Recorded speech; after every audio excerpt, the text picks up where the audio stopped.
বেইজিংয়ে চীনা president Xi Jinping এর সাথে ডক্টর ইউনূসের বৈঠক। খেলাপি ঋণে জর্জরিত ব্যাংক খাত, বিভিন্ন ব্যবসায়ী গ্রুপের নামে বেনামে নেওয়া হয় ঋণ। এবং ঈদ যাত্রায় বাড়ি ফিরছে মানুষ, ঢাকা আরিচা মহাসড়কে 20 কিলোমিটার গাড়ির জট।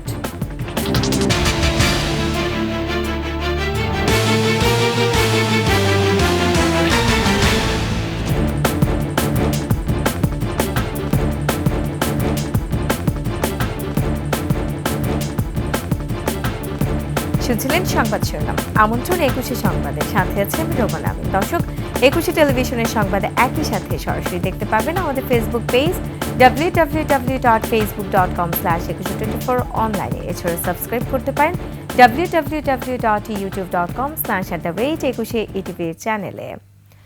চীনের প্রেসিডেন্ট শি জিনপিং এর সাথে বৈঠক করছেন ডক্টর মোহাম্মদ ইউনূস।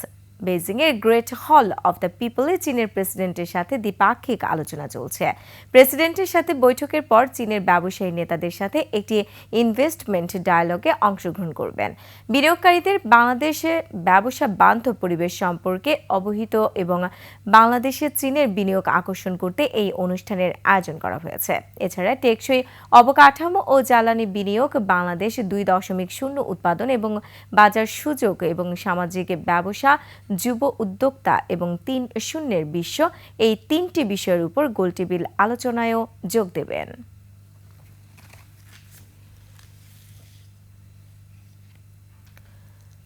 আওয়ামী লীগ ঘনিষ্ঠ কলিগদের থাবায় খেলাপি ঋণে জর্জরিত ব্যাংক খাত। এরই মধ্যে 8টি ব্যাংকের খেলাপি ঋণ 60% ছড়িয়েছে, আর 6টি ব্যাংকের খেলাপি ঋণ 30 থেকে 50% মধ্যে। চলতি অর্থবছর শেষে এই খেলাপির চিত্র আরও ভয়াবহ হতে পারে বলে আশঙ্কা খাত সংশ্লিষ্টদের। বিশ্লেষকদের মতে, আওয়ামী লীগ ঘনিষ্ঠ ব্যবসায়ী গ্রুপগুলোর নামে বেনামে যেসব ঋণ ছিল তার প্রকৃত চিত্র এখন দেখাতে শুরু করেছে ব্যাংকগুলো। আরও জানাচ্ছেন সঞ্জয় অধিকারী। আওয়ামী লীগ সরকারের পতনের পর ব্যাংক খাতের আসল চিত্র বেরিয়ে আসতে শুরু করেছে। ক্ষমতাচ্যুত প্রধানমন্ত্রী শেখ হাসিনার উপদেষ্টা সালমান এফ রহমানের মালিকানাধীন Beximco group, S Alam group ও শিকদার গ্রুপ সহ বেশ কিছু বড় ব্যবসায়ী গোষ্ঠীর ঋণ খেলাপি হয়ে পড়েছে। এসব ঋণের বেশিরভাগই বেনামি, যা জালিয়াতির মাধ্যমে নেওয়া হয়েছিল। কেন্দ্রীয় ব্যাংকের তথ্য বলছে 60% উপরে খেলাপি ঋণ রয়েছে 8টি ব্যাংকের। এর মধ্যে রাষ্ট্রায়ত্ত জনতা ও বেসিক ব্যাংক সহ বেসরকারি খাতের ICB Islamic, union, Padma, Bangladesh commerce ও ন্যাশনাল ব্যাংক রয়েছে। আর বিদেশি ন্যাশনাল ব্যাংক অব পাকিস্তানও রয়েছে এ তালিকায়। খেলাপি ঋণের বিষয়টা এটি বাড়বে, কারণ কমানোর সুযোগ কম। আস্তে আস্তে ভলিউমটা কিন্তু বাড়ছে। রিশিডিউল করা হচ্ছে এই খেলাপি ঋণগুলো, এবং খেলাপি ঋণের জন্য অলরেডি কারা কারা খেলাপি ঋণগ্রস্ত তাদের তালিকাও হচ্ছে। সেদিক থেকে এখন এটিকে উদ্ধার করার জন্য মানে সর্বাত্মক চেষ্টাটা করতে হবে। এদিকে 30% উপরে খেলাপি ঋণ রয়েছে 6টি ব্যাংকের। এগুলো হলো বাংলাদেশ ডেভেলপমেন্ট ব্যাংক, আইএফআইসি, অগ্রণী, সোশ্যাল ইসলামী, রূপালী ও গ্লোবাল ইসলামী ব্যাংক। আর 15% উপরে খেলাপি ঋণ রয়েছে ফার্স্ট সিকিউরিটি ইসলামী ব্যাংক, এবি ব্যাংক, ইসলামী ব্যাংক, সোনালী ব্যাংক ও রাজশাহী কৃষি উন্নয়ন ব্যাংকের।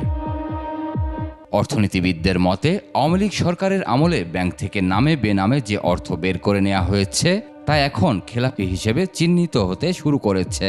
পূর্ববর্তী সরকারের সময়ে অনেকেই অনেকভাবে সুবিধা নিয়েছেন, অনেক ব্যাংক খালি করে ফেলেছেন, এবং এখন যেটা দেখা যাচ্ছে যে ব্যবসাগুলো আসলে চলমান ছিল সেখানেও অনেক ব্যবসায়ীরা তারা ব্যবসা বন্ধ করে দিচ্ছেন এবং তারা কিন্তু খেলাপি হয়ে পড়ছেন। এমন ব্যবসায় ঋণ নেওয়া হয়েছে যে ব্যবসার কোনো অস্তিত্বই নেই। 2024 সালের ডিসেম্বর শেষে খেলাপি ঋণ বেড়ে দাঁড়ায় 3,45,765 কোটি টাকা, যা গত সেপ্টেম্বর শেষে ছিল 2,84,977 কোটি টাকা।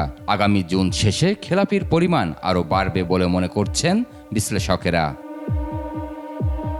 সঞ্জয় অধিকারী, 21 টেলিভিশন, ঢাকা।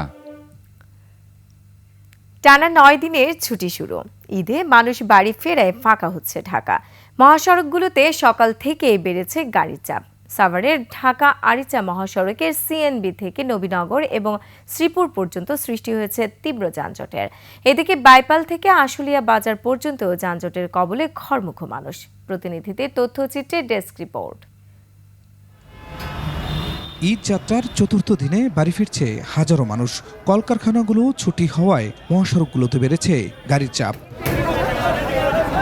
বৃহস্পতিবার রাত থেকেই সাভারের আশুলিয়া ডিপিজেড আবদুল্লাপুর সড়কের বাইপাইল জামগড়া আশুলিয়া বাজার ও ঢাকা আরিচা মহাসড়কের সাভার বাজার বাস স্ট্যান্ডে গাড়ির চাপ বেশি থাকায় সৃষ্টি হয়েছে গাড়ির জট।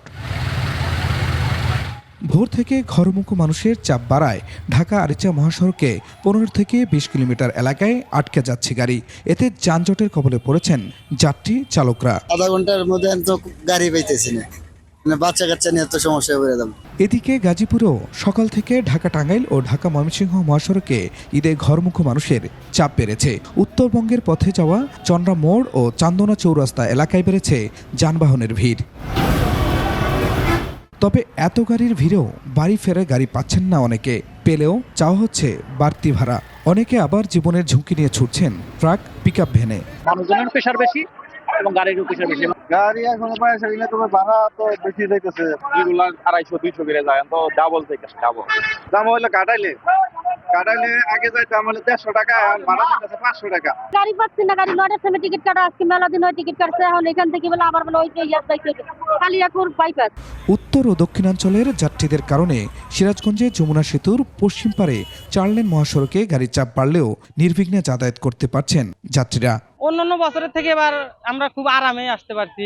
রাস্তা মোটামুটি ভালো, আপনার চান্দুরা জ্যাম ছিল, তাছাড়া কোনো জ্যাম নাই। মোটামুটি চান্দুরে একটু জাম আছে, তারপরে clear, road clear. Khurshid Alam, desk report, 21 television.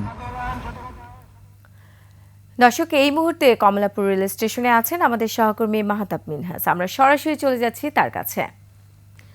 Minhaj, আপনি নিশ্চয়ই আমাকে শুনতে পাচ্ছেন। মিনহাজ, যতটুকু আমরা জানি যে টানা 9 দিনের ছুটি শুরু হয়েছে, ঈদ ছুটি। তো এই মুহূর্তে রেল স্টেশনে, কমলাপুর রেল স্টেশনে আপনি ভিড় কেমন দেখছেন বা মানুষ ঈদ যাত্রা কেমন করছে সে সম্পর্কে বিস্তারিত আমাদের জানান।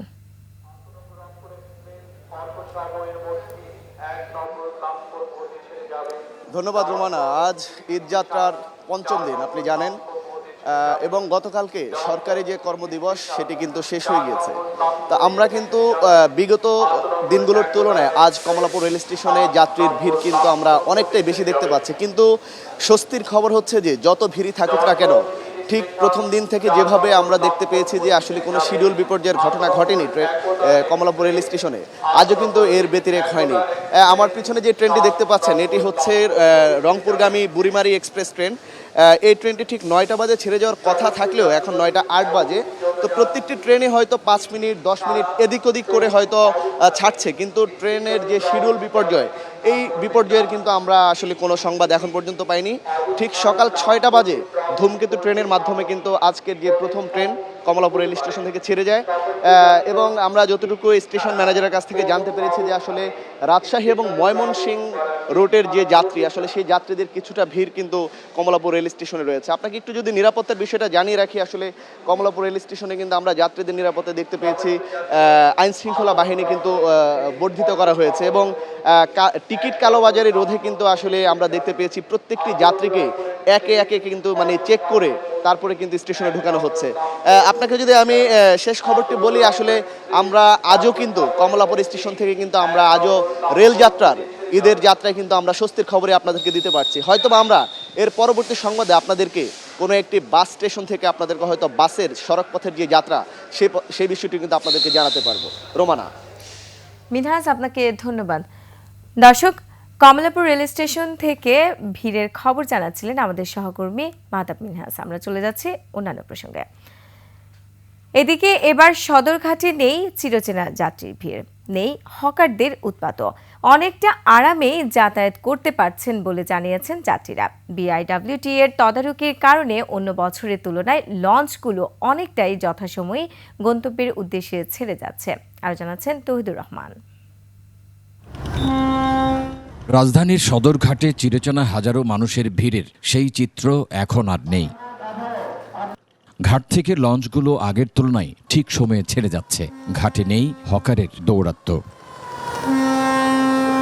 লঞ্চের ডেকে শুয়ে বসে অনেকটা আড্ডার ছলে ঈদ যাত্রা করতে পেরে খুশি যাত্রীরা। ছোটকাল থেকে দাদাদের কাছে বড় হয়েছি, কিন্তু 1 বছর পর আমি দেশে যাইতে আছি, মানে ফিলিংসটা আমি বইলে বুঝাইতে পারতাছি না। এমন কোনো মালামাল নিয়ে আসলে আমাদের বাধা দিত, টাকা দিত, জোর করে টাকা দাবি করতো, এক্সট্রা ওনাদের টাকা দিতে হইতো, কিন্তু আলহামদুলিল্লাহ এবার ওই ধরনের কোনো কিছু নাই। পদ্মা সেতু হলেও সড়কে না গিয়ে কিছুটা আরামের জন্য লঞ্চে করে বাড়ি যাচ্ছেন বরিশাল সহ পশ্চিমাঞ্চলের ঘরমুখো মানুষ। খাওয়া দাওয়া করা যায়, ঘোরাফেরা যায়, এই জন্য ভালো লাগে। লঞ্চ যাত্রা স্বস্তিদায়ক, সাথে দেখা মেলে প্রকৃতির, তাই খুশি শিশুরাও। আমার এখানে অনেক বাতাস হচ্ছে, আবার সব দেখা যাচ্ছে নদীতে। তৌহিদুর রহমান, 21 টেলিভিশন, ঢাকা। সংবাদ এই পর্যায়ে একটি বিরতি নিচ্ছে। যখন ফিরছি তখন অন্যান্য খবরের সঙ্গে আরো থাকবে। ছুটিতে মৌলভীবাজারে লাখো পর্যটক, খালি নেই হোটেল রিসোর্ট।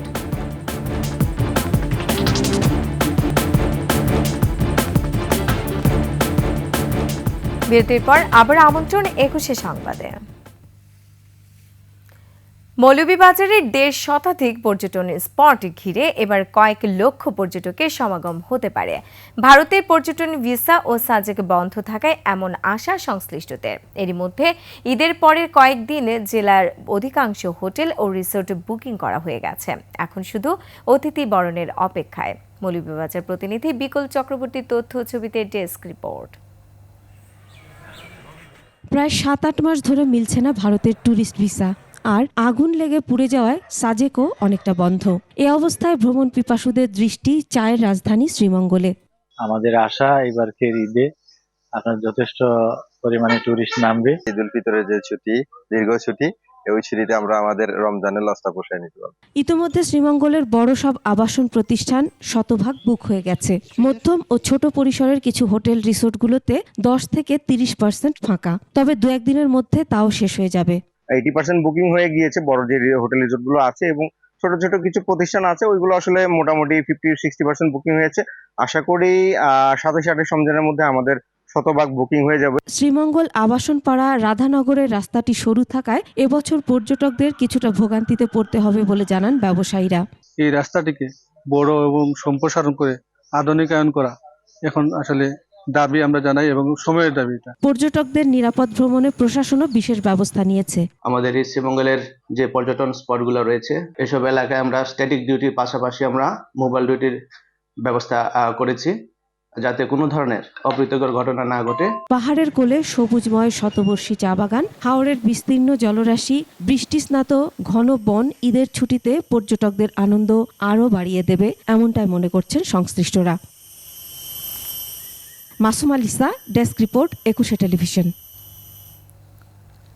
পরিবারের সুখের জন্য ধার দেনা করে লিবিয়ায় পাড়ি জমিয়েছিলেন শামীম। তবে সেই সুখ আর আসেনি শামীমের জীবনে।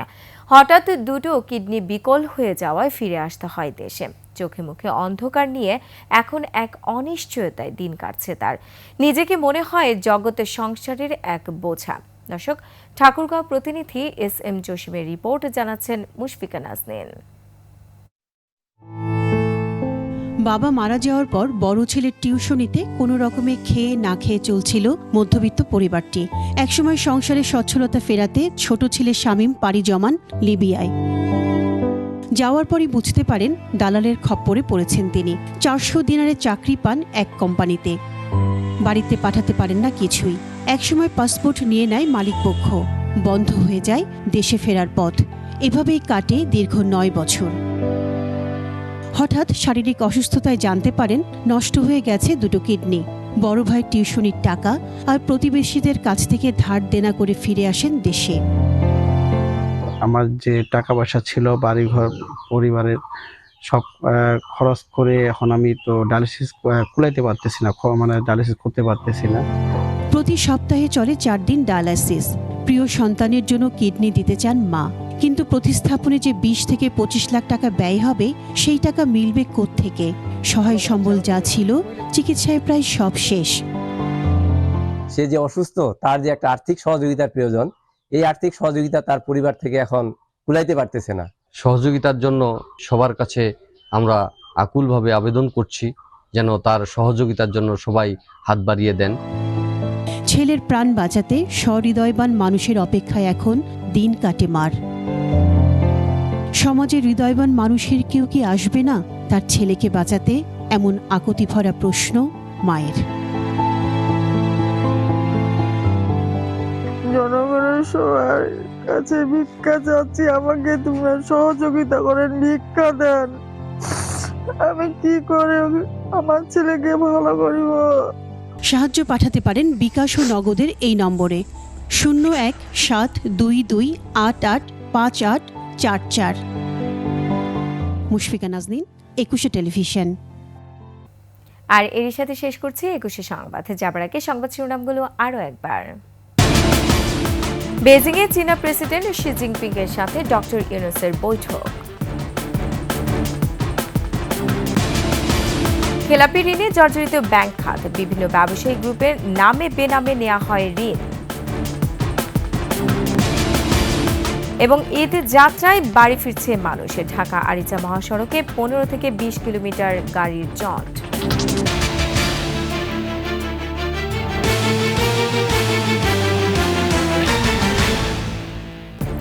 দর্শক, সর্বশেষ সংবাদ জানতে ডায়াল করুন 2021 নম্বর আর ভিজিট করুন eকুশে-tv.com এই ওয়েবসাইটে। ফেসবুকে ভিজিট করতে পারেন www.facebook.com/ekushe24 অনলাইনে। এছাড়া সাবস্ক্রাইব করতে পারেন www.youtube.com/@ekushe চ্যানেলে।